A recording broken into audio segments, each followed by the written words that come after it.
Hello दोस्तों, आप सभी का बहुत बहुत स्वागत है अक्षयवन चैनल पर। और आज मैं आपके लिए लेकर आया हूँ अमेरिका के पुलिस ऑफिसर्स के साथ हुए कुछ रियल पैरानॉर्मल इंसिडेंट्स। पर दोस्तों, मैं आपसे कहना चाहूँगा कि अगर आपने मेरे दूसरे चैनल को सब्सक्राइब नहीं किया है तो प्लीज़ मेरे दूसरे चैनल को भी ज़रूर सब्सक्राइब कर लें। अपने दूसरे चैनल का लिंक मैंने वीडियो के डिस्क्रिप्शन में दे रखा है। वैसे दोस्तों, वीडियो अपलोड करने में मुझे देर इसलिए हो गई क्योंकि मेरे कान के पर्दे में छेद हो गया था और मैं उसी का ट्रीटमेंट करा रहा था। इसके अलावा मेरी तबीयत भी ख़राब हो गई थी, मुझे बुखार वगैरह हो गया था। खैर, आगे से मैं ध्यान रखूँगा कि वीडियो लेट ना हो पाए। खैर, तो आज जो पहली घटना मैं आपको बताने जा रहा हूँ वो पॉल नाम के एक अमेरिकी पुलिस ऑफिसर के साथ हुई थी। तो आगे मैं आपको पॉल के नज़रिए से ही ये पूरी घटना बताऊँगा। एक और बात दोस्तों कि ये जो घटनाएं मैं आपको अभी बताने वाला हूँ, इस वीडियो में आप जितनी भी घटनाएं सुनेंगे ये बिल्कुल रियल पैरानॉर्मल इंसिडेंट हैं, ये बिल्कुल सच्ची घटनाएं हैं और इनका रेफरेंस भी मैं आपको वीडियो के लास्ट में ज़रूर दूंगा। खैर, अब मैं आपको वो घटना बताता हूँ जो कि पॉल नाम के एक अमेरिकी पुलिस ऑफिसर के साथ हुई थी।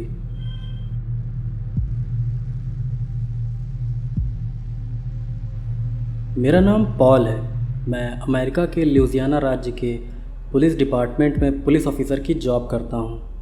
और आज जो भयानक घटना मैं आपको बताने जा रहा हूँ वो मेरे साथ आज से 1 साल पहले घटी थी। ये बात आज से 1 साल पहले की है। तब एक बार रात के समय हमारे पास एक कंप्लेंट कॉल आई थी। जिस जगह से वो कंप्लेंट कॉल आई थी उस जगह बहुत ही ज़्यादा क्राइम होता है और वहाँ पर ड्रग्स वगैरह का भी गैर कानूनी बिजनेस किया जाता है। कंप्लेंट में हमें बताया गया था कि उस जगह के एक घर से किसी शख्स के बहुत ज़ोर ज़ोर से चीखने चिल्लाने और मारने पीटने की आवाज़ें आ रही हैं।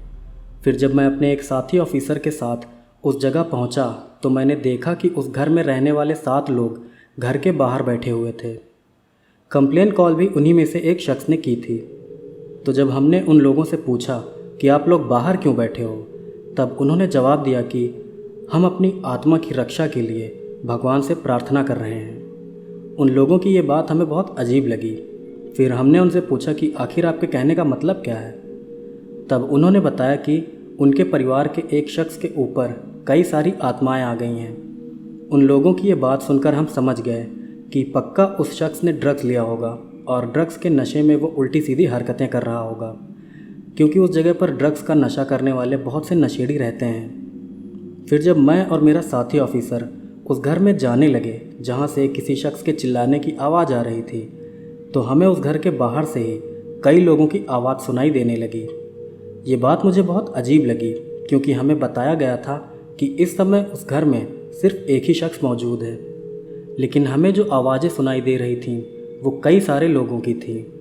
बल्कि यही नहीं, वो जो कई लोगों की आवाज़ें हमें सुनाई दे रही थीं वो किसी अलग ही भाषा की थी, किसी ऐसी भाषा की जो ना तो कभी मैंने सुनी थी और ना ही मेरे साथी ऑफिसर ने। वो आवाज़ें बहुत भयानक थीं। वो सारी आवाज़ें सुनकर मैं समझ गया था कि हमको बैकअप की ज़रूरत पड़ सकती है, इसलिए मैंने हेडक्वार्टर पर कॉल करके ईएमटी को भी उसी लोकेशन पर बुला लिया। दोस्तों, मैं आपको ईएमटी के बारे में बता देना चाहूँगा। दरअसल ईएमटी का फुल फॉर्म होता है इमरजेंसी मेडिकल टेक्नीशियन। ये एक मेडिकल टीम होती है जो घायल या बीमार लोगों का इमरजेंसी में ध्यान रखती है और उनकी मदद करती है। ईएमटी के लोग एम्बुलेंस के साथ आते हैं और उनके पास हर तरह के मेडिकल इक्विपमेंट रहते हैं। खैर, फिर हम दोनों ऑफिसर उस शख्स के पास ना जाकर घर के बाहर ईएमटी के आने का इंतज़ार करने लगे और साथ ही उन लोगों से बात भी करने लगे जिन्होंने हमें कंप्लेंट करी थी। तब घर के बाहर बैठे उन लोगों ने हमें बताया कि वो शख्स कई हफ्तों से उल्टी सीधी हरकतें कर रहा है। वो हमेशा डरा डरा सा रहता है और उसकी खाल भी धीरे धीरे सफ़ेद होती जा रही है। फिर 15 मिनट के अंदर ही इमरजेंसी मेडिकल टेक्नीशियन टीम यानी कि ईएमटी भी वहाँ पर पहुँच गई। फिर जब हम लोग वापस उस शख्स के पास जाने लगे तब हमें उस शख्स के बहुत तेज़ चिल्लाने की आवाज़ आने लगी। वो शख्स चिल्लाते हुए कह रहा था कि उसको अपने परिवार को खाना पड़ेगा और उसको वापस नर्क में खींच लिया जाएगा क्योंकि उसने अपना एग्रीमेंट तोड़ दिया है। ये सब सुन के मैं बहुत डर गया था क्योंकि मुझे समझ ही नहीं आ रहा था कि आखिर ये सब हो क्या रहा है। खैर, फिर हमने उस शख्स के कमरे में जाने की कोशिश की, लेकिन उसके कमरे का दरवाज़ा अंदर से बंद था, इसलिए हमने वो दरवाज़ा तोड़ दिया। फिर जैसे ही हम लोग उस शख्स के कमरे के अंदर गए वैसे ही वहाँ का नज़ारा देखकर हम सभी लोग डर से बिल्कुल कांप गए। दरअसल हमने देखा कि कमरे का सारा सामान इधर उधर बिखरा पड़ा है। ऐसा लग रहा था जैसे किसी जंगली जानवर ने ऐसा किया हो।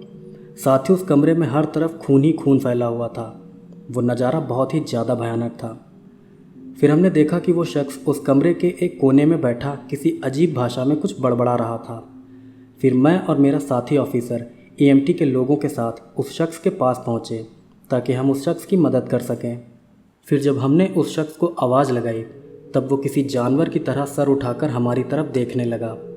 ऐसा लग रहा था कि जैसे वो कोई इंसान हो ही नहीं। सबसे डरावनी बात तो ये थी कि उस शख्स की दोनों आंखें बिल्कुल सफ़ेद थीं। वो नज़ारा बहुत ही ज़्यादा भयानक था।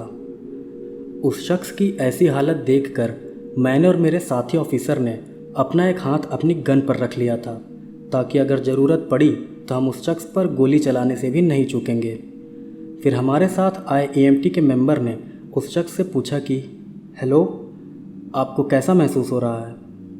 तब उस शख्स ने ईएमटी मेंबर को जवाब देते हुए स्पेनिश भाषा में कहा कि मैं तुम्हारे साथ जो करूँगा उसके बाद खुद भगवान भी तुमको पहचान नहीं पाएंगे।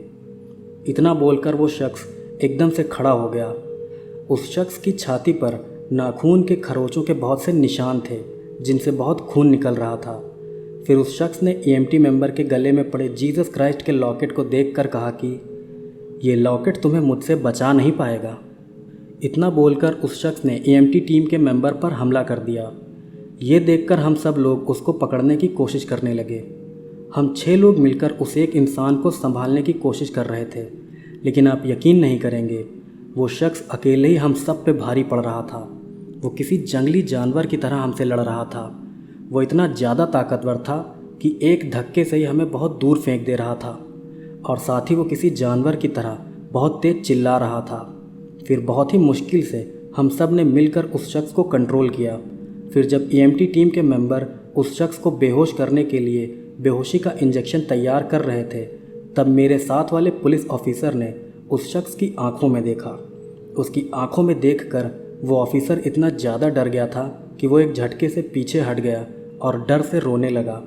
जैसे ही वो ऑफिसर डर से पीछे हटा, वैसे ही उस शख्स ने बहुत ज़ोर से हंसते हुए ऑफिसर से कहा कि देख, इन आँखों को ध्यान से देख ताकि कभी तू इन्हें भूल ना पाए। इसके बाद ईएमटी टीम के मेंबर ने इंजेक्शन लगाकर उस शख्स को बेहोश कर दिया। फिर हमने उस शख्स को स्ट्रेचर से बांधकर एम्बुलेंस में डाल दिया। जिस ऑफिसर ने उस शख्स की आंखों में देखा था, उसने उस शख्स के साथ एम्बुलेंस में बैठने से मना कर दिया। वो ऑफिसर बहुत ज़्यादा डरा हुआ था और वो एम्बुलेंस के पीछे पुलिस की कार से आ रहा था। बाद में जब मैंने उस ऑफिसर से पूछा कि आखिर तुमने उस शख्स की आंखों में ऐसा क्या देखा जो तुम इतना ज़्यादा डर गए, तब उस ऑफिसर ने मुझसे कहा कि मैंने वैसी आंखें अपनी ज़िंदगी में कभी नहीं देखी थीं। वो आंखें किसी इंसान की नहीं थीं। मैं जानता हूँ मैंने क्या देखा था। उन आँखों को देखकर मैं समझ गया था कि मैं सीधा शैतान की आंखों में देख रहा हूँ। इस सब के बाद उस शख्स का क्या हुआ, वो ठीक हो पाया या वो मर गया, इस बात की मुझे कोई भी जानकारी नहीं है। दोस्तों, ये थी पहली हॉरर स्टोरी और अब मैं आपको इस घटना के बारे में एक छोटी सी बात बताता हूँ। दरअसल दोस्तों, ये जो घटना अभी आपने सुनी है, ये शैतान के साथ कॉन्ट्रैक्ट करने वाली एक सच्ची घटना है। दरअसल बहुत से लोग पैसों के लिए या नाम के लिए या फिर सक्सेस के लिए शैतान से कॉन्ट्रैक्ट या समझौता करते हैं। वो लोग शैतान को अपनी आत्मा बेच देते हैं। तो जब भी समझौता पूरा हो जाता है या फिर समझौते में कोई गड़बड़ हो जाती है, तो शैतान समय से पहले ही समझौता करने वाले इंसान पर हावी होने लगता है। ऐसा ही कुछ इस घटना में उस शख्स के साथ भी हुआ होगा जिसके ऊपर शैतान हावी था।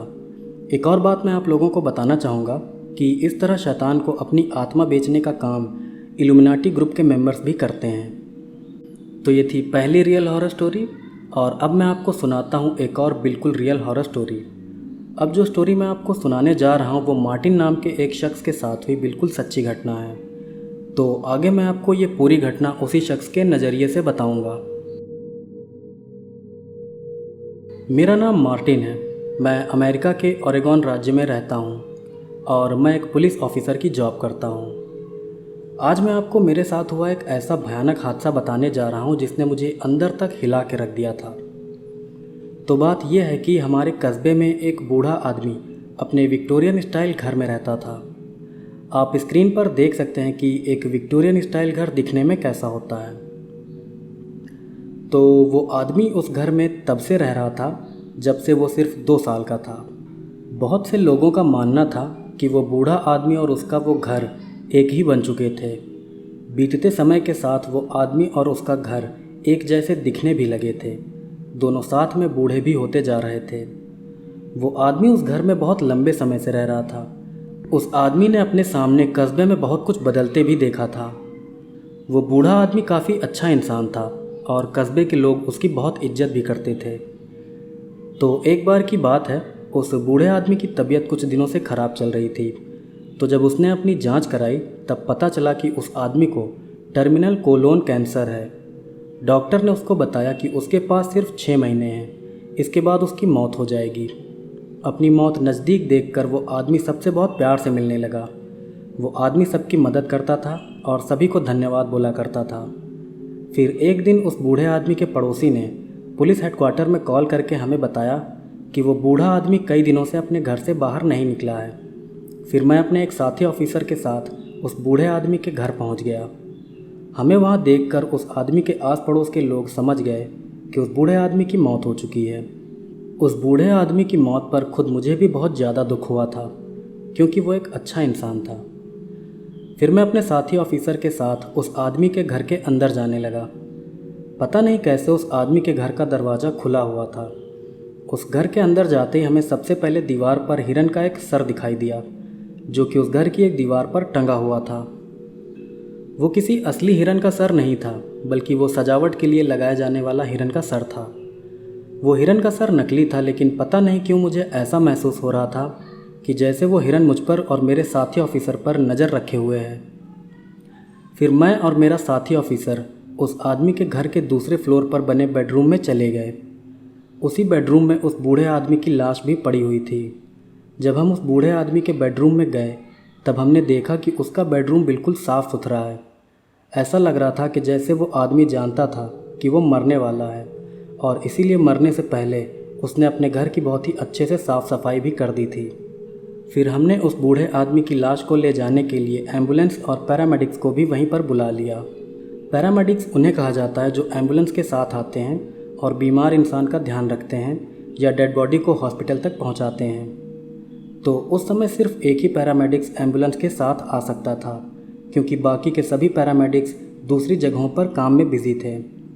तो वो एक ही शख्स एम्बुलेंस के साथ उस बूढ़े आदमी के घर पर पहुंच गया।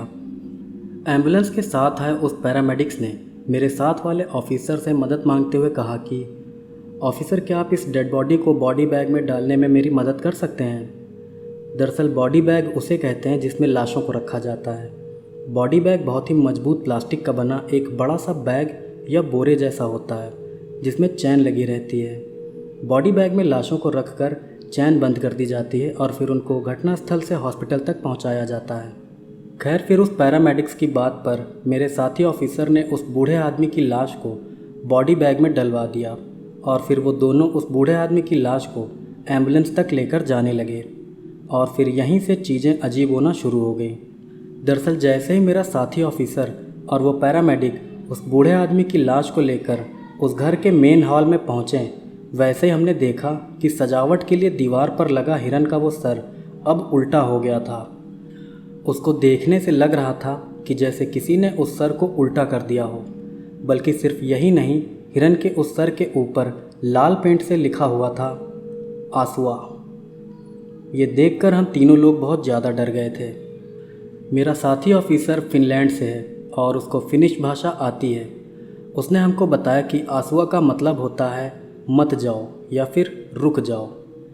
यहाँ पर एक बात मैं आपको बता देना चाहूँगा कि जिस बूढ़े आदमी का वो घर था और जिसकी मौत हुई थी, वो बूढ़ा आदमी भी फिनलैंड का ही रहने वाला था।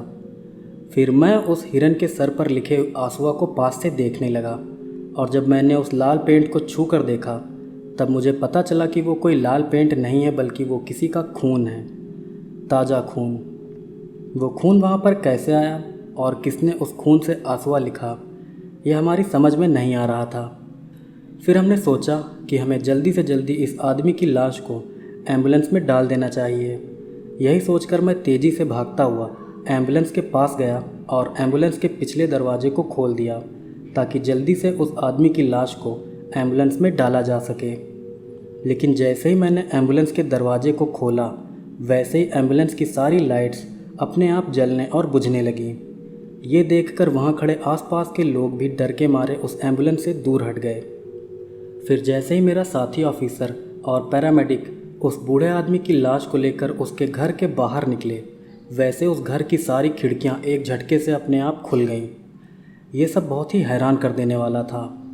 फिर वो दोनों जैसे ही उस बूढ़े आदमी की लाश को एम्बुलेंस के पास लेकर आए, वैसे उस बूढ़े आदमी के घर का बरामदा और उसके घर के आगे का हिस्सा अपने आप ही नीचे ढह गया। उस घर के अगले हिस्से के गिरने से वहाँ चारों तरफ धूल मिट्टी फैल गई। फिर धूल मिट्टी हटने पर हम दोबारा से उस बूढ़े आदमी की लाश को एम्बुलेंस में डालने लगे। लेकिन जैसे ही हमने उस बूढ़े आदमी की लाश को उठाया, वैसे ही वो बॉडी बैग जिसमें उस बूढ़े आदमी की लाश रखी थी, वो बहुत ज़ोर ज़ोर से हिलने लगा। ऐसा लग रहा था जैसे वो बूढ़ा आदमी फिर से ज़िंदा हो गया हो और उस बॉडी बैग से बाहर निकलने की कोशिश कर रहा हो। ये सब देखकर हम लोग बहुत ज़्यादा डर गए थे। डर के मारे हमने तुरंत ही उस बॉडी बैग को छोड़ दिया और फिर वो बॉडी बैग ज़मीन पर गिर गया। वो बॉडी बैग बहुत ज़ोर ज़ोर से हिल रहा था और फिर हमारे देखते ही देखते वो बूढ़ा आदमी उस बॉडी बैग को फाड़कर बाहर निकल आया। वो बूढ़ा आदमी बॉडी बैग से निकलकर उठ के बैठ गया और बहुत ज़ोर से चिल्लाने लगा। ये सब देखकर वहाँ मौजूद पैरामेडिक्स बेहोश होकर गिर पड़ा। फिर कुछ सेकंड्स तक चिल्लाने के बाद वो बूढ़ा आदमी बिल्कुल शांत हो गया। अब वो बूढ़ा आदमी बिल्कुल भी हिलडुल नहीं रहा था। फिर लगभग 15 मिनट तक इंतज़ार करने के बाद मैं और मेरा साथी ऑफिसर उस बूढ़े आदमी के पास गए। फिर जब हमने उस आदमी की नब्ज़ चेक की तो हमने पाया कि वो आदमी मरा हुआ है। उस बूढ़े आदमी का मुंह अभी भी खुला हुआ था। उसको देखने से ऐसा लग रहा था जैसे वो अपनी पूरी ताकत से चिल्ला रहा हो। हमने बेहोश हुए पैरामेडिक्स को उठाया और फिर हमने उस बूढ़े आदमी की लाश को उसी हालत में उठाकर एम्बुलेंस में डाल दिया। इसके बाद पैरामेडिक उस बूढ़े आदमी की लाश को लेकर हॉस्पिटल चला गया। ये बिल्कुल असली घटना है जो कि मेरे साथ हुई थी। मुझे तो आज भी समझ नहीं आता कि आखिर वो बूढ़ा आदमी बॉडी बैग के अंदर जिंदा कैसे हो गया, क्योंकि बॉडी बैग में डालने से पहले खुद मैंने उस आदमी की नब्ज़ चेक की थी। वो आदमी मरा हुआ था। पता नहीं कैसे वो आदमी जिंदा हो गया और इतने मजबूत बॉडी बैग को फाड़कर बाहर निकल आया। दोस्तों, ये थी दूसरी पैरानॉर्मल घटना जो कि अमेरिका के एक पुलिस ऑफिसर के साथ हुई थी। और अब मैं आपको एक और बिल्कुल रियल पैरानॉर्मल घटना बताता हूँ जो कि अमेरिका के एक पुलिस वाले के साथ हुई थी। ये घटना कार्टर नाम के एक पुलिस ऑफिसर के साथ हुई थी। तो आगे मैं आपको कार्टर के नज़रिए से ही ये पूरी घटना बताऊँगा।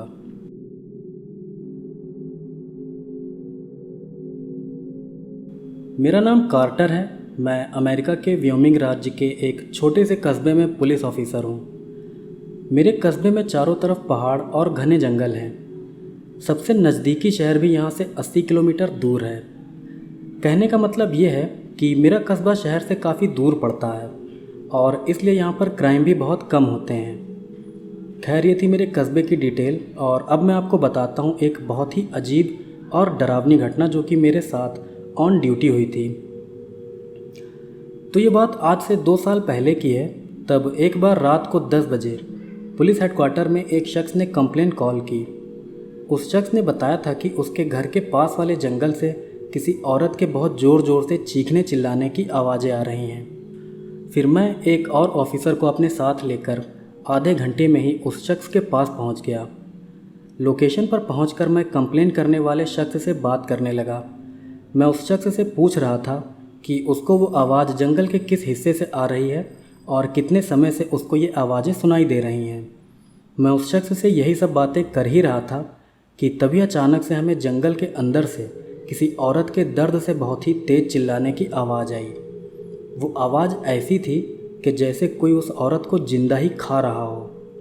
सुनने में वो आवाज़ किसी औरत की आवाज़ जैसी लग रही थी, लेकिन वो आवाज़ काफ़ी अजीब भी थी। मतलब ऐसा लग रहा था कि जैसे कोई और औरत की आवाज़ में चिल्ला रहा हो। वो आवाज़ बहुत ही ज़्यादा डरावनी थी। उस आवाज़ को सुनकर मैं और मेरा साथी ऑफिसर बहुत ज़्यादा डर गए थे, लेकिन हम पुलिस वाले थे, इसलिए डर को नज़रअंदाज करके हमें अपनी ड्यूटी तो करनी ही थी। औरत के चिल्लाने की वो आवाज़ 10 सेकंड्स तक आती रही। उसके बाद वो आवाज़ आना बंद हो गई। फिर मैं और मेरे साथी ऑफिसर ने अपनी अपनी फ्लैशलाइट जला ली और फिर हम दोनों जंगल के अंदर चले गए। जंगल के अंदर जाते ही हमें फिर से किसी औरत के चिल्लाने की आवाज़ सुनाई दी। कुछ देर बाद वो आवाज़ भी बंद हो गई। औरत के चीखने की आवाज़ सुनकर हमने भी ज़ोर से आवाज़ लगाई और कहा कि अगर तुम हमारी आवाज़ सुन सकती हो तो हमारे पास आ जाओ, हम पुलिस ऑफिसर हैं, हम यहाँ तुम्हारी मदद करने आए हैं। हमारी आवाज़ लगाने के बाद भी हमारी आवाज़ का किसी ने कोई जवाब नहीं दिया। हमें किसी ने कोई जवाब तो नहीं दिया था, लेकिन हमको अपने आसपास पेड़ पत्तियों के हिलने की आवाज़ ज़रूर सुनाई दे रही थी। ऐसा लग रहा था कि जैसे कोई हम पर नज़र रख रहा हो। फिर हम दोनों जंगल के और भी अंदर जाने लगे। हम यही उम्मीद कर रहे थे कि किसी भी औरत की आवाज़ हमको सुनाई दे रही है वो बस अभी भी जिंदा हो। तब जंगल के और भी अंदर जाकर हमने 2 बार और आवाज़ लगाई, क्या कोई यहाँ पर है? क्या किसी को मदद चाहिए? हम पुलिस डिपार्टमेंट से हैं और यहाँ तुम्हारी मदद करने आए हैं। हमारे ज़ोर ज़ोर से आवाज़ लगाने के बाद भी किसी ने हमारी बात का कोई भी जवाब नहीं दिया। 15 मिनट तक वहीं छानबीन करने के बाद हमने सोचा कि शायद 2 जानवर आपस में लड़ रहे होंगे, इसीलिए ऐसी आवाज़ आ रही होगी। यही सोचकर मैं और मेरा साथी ऑफिसर उस जंगल के बाहर जाने लगे। फिर जैसे ही हम लोग उस जंगल से बाहर जाने के लिए पलटे, ठीक वैसे ही हमें औरत के चीखने की वो आवाज़ फिर से सुनाई दी।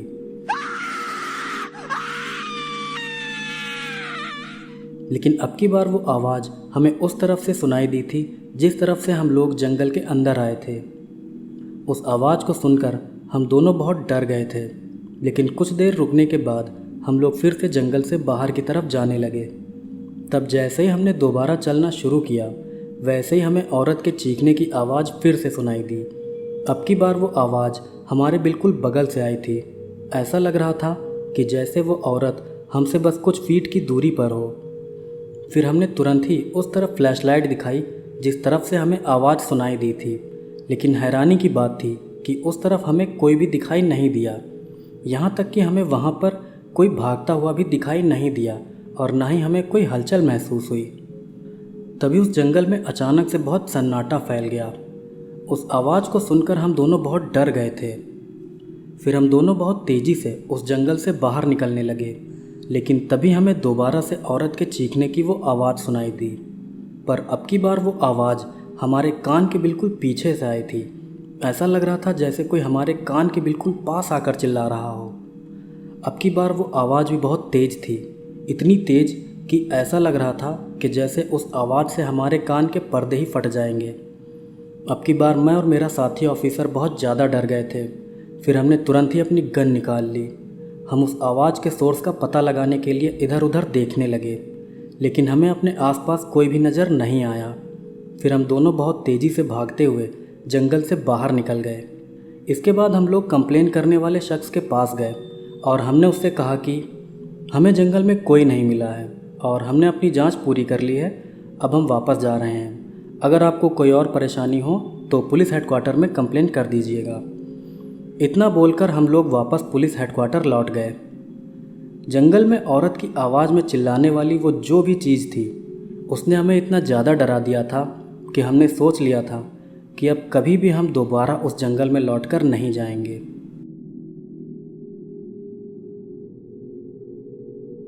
तो दोस्तों, ये थी 3 ऐसी सच्ची पैरानॉर्मल घटनाएं जो कि अमेरिका के पुलिस ऑफिसर्स के साथ घटी थी। और मैं जानता हूँ कि वीडियो थोड़ा लेट है, पर मैं क्या करूँ दोस्तों, मेरे कान के पर्दे में छेद हो गया था और मैं उसका ट्रीटमेंट करवा रहा था। साथ ही मुझे बुखार भी आ गया था। लेकिन आगे से मैं ध्यान रखूँगा कि मैं हर हफ्ते एक वीडियो अपलोड कर दिया करूँ। वैसे मेरे दूसरे चैनल पर भी वीडियो 1 या 2 दिन में अपलोड हो जाएगा, क्योंकि उस चैनल की वीडियो की स्क्रिप्ट भी पूरी लिखी रखी है, बस रिकॉर्डिंग और एडिटिंग का काम ही बाकी है। तो दोस्तों, अगर आपको मेरे वीडियो पसंद आते हो तो प्लीज़ मेरे वीडियोस को लाइक करिए, कमेंट करके बताइए कि आपको किस तरह की स्टोरीज सुनना पसंद है। और अगर आप मेरे चैनल पर नए हैं तो प्लीज़ मेरे चैनल को सब्सक्राइब करिए। तो मिलते हैं आपसे अगले वीडियो में, तब तक के लिए जय श्री कृष्ण।